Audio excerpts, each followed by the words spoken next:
semua fans Manchester City, jangan lupa ya subscribe channel Manchester is Blue, karena di setiap hari Seninnya kita akan mengadakan giveaway 1 jersey bagi subscriber beruntung. Dan jangan lupa like, komen yang menarik, dan jangan lupa cantumkan IG kalian di komentar. Selamat mencoba. City till we die. Daftar 16 besar Euro 2020. Babak penyisian Euro 2020 alias Piala Eropa 2020 telah berakhir. Duel 4 tim di grup F pada Kamis 24 Juni 2021 dini hari waktu Indonesia Barat menjadi akhir perjalanan tersebut. Raksasa sepak bola Eropa Jerman gagal meraih kemenangan ketika melawan Hungaria. Peraih 3 gelar Euro ini harus puas bermain imbang 2-2.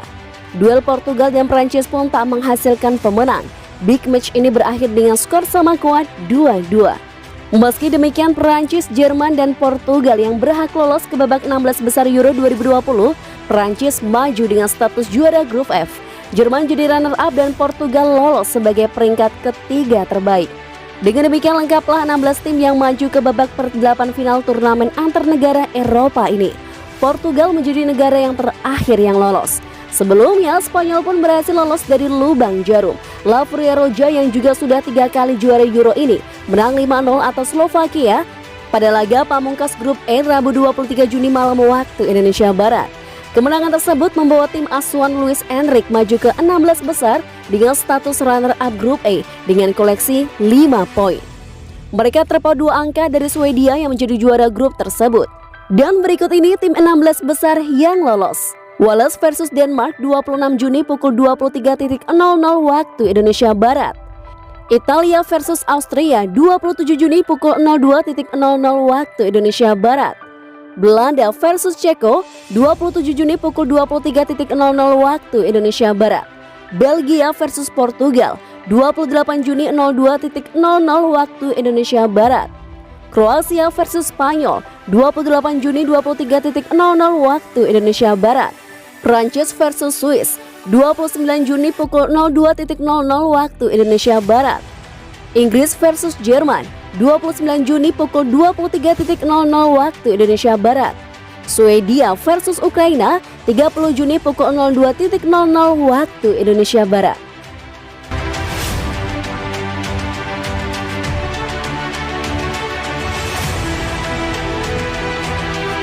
Taktik Pep Guardiola jadi inspirasi timnas Denmark. Pelatih Denmark Kasper Hjulmand mengaku terinspirasi oleh Pep Guardiola.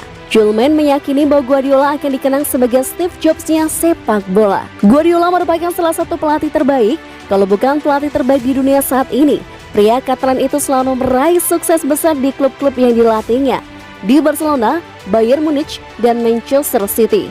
Selain itu, Guardiola dianggap sebagai pelatih yang mempengaruhi taktik banyak pelatih lainnya seperti Mauricio Pochettino, Maurizio Sarri, Thomas Tuchel, dan Luis Enrique. Tidak hanya itu, taktik yang diusung Guardiola juga mempengaruhi olahraga lain seperti rugby. Hjulmand baru saja meloloskan Denmark ke fase knockout Euro 2020 sebagai runner-up grup B.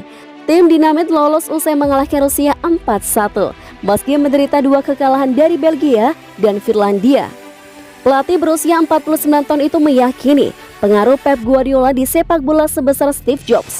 Jobs sendiri merupakan mendiang pendiri perusahaan Apple, raksasa di bidang teknologi. Dia membawa sepak bola ke level berbeda dan selama ini menjadi inspirasi buat saya karena dia tidak berhenti berinovasi. Ketika di Barcelona, saya selalu berkunjung ke sana untuk melihatnya. Ungkap Hjulmand dilansir Marca. Saya yakin bahwa Guardiola akan diingat sebagai Steve Jobs-nya sepak bola. Hjulmand kini akan mencoba memimpin Denmark melaju lebih jauh di Euro 2020. Denmark akan menghadapi runner-up grup A Wales untuk memperebutkan 1 tiket ke babak perempat final.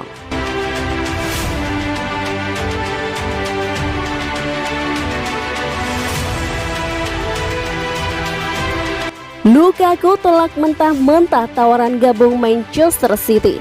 Striker andalan Inter Milan Romelu Lukaku menegaskan kesetiaannya.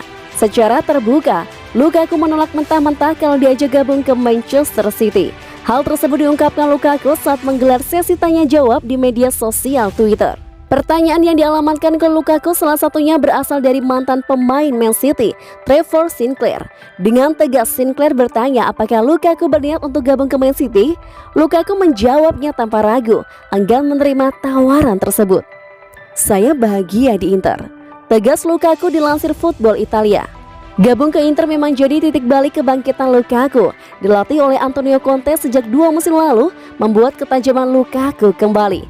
Musim lalu saja dia mampu mencetak 30 gol dalam 44 pertandingan di semua kompetisi bersama Inter. Pria 28 tahun tersebut membongkar resep mengapa ketajamannya kembali meningkat usai pindah dari Manchester United. Pada dasarnya, dijelaskan Lukaku bermain bersama Inter lebih menggunakan otak ketimbang otot. Dua kota yang luar biasa, cuma berbeda dalam permainan saja. Anda harus menggunakan otak lebih sering di Italia. Terkadang mereka bilang saya tak bisa, Serie A begitu rumit secara taktik, setiap pertandingan berbeda. Terkadang cuma ada satu kesempatan tiap pertandingan, jadi harus dimanfaatkan, kata Lukaku. Karena ketajamannya kembali ke level tertinggi, Lukaku mulai jadi incaran klub-klub kaya. Man City salah satunya.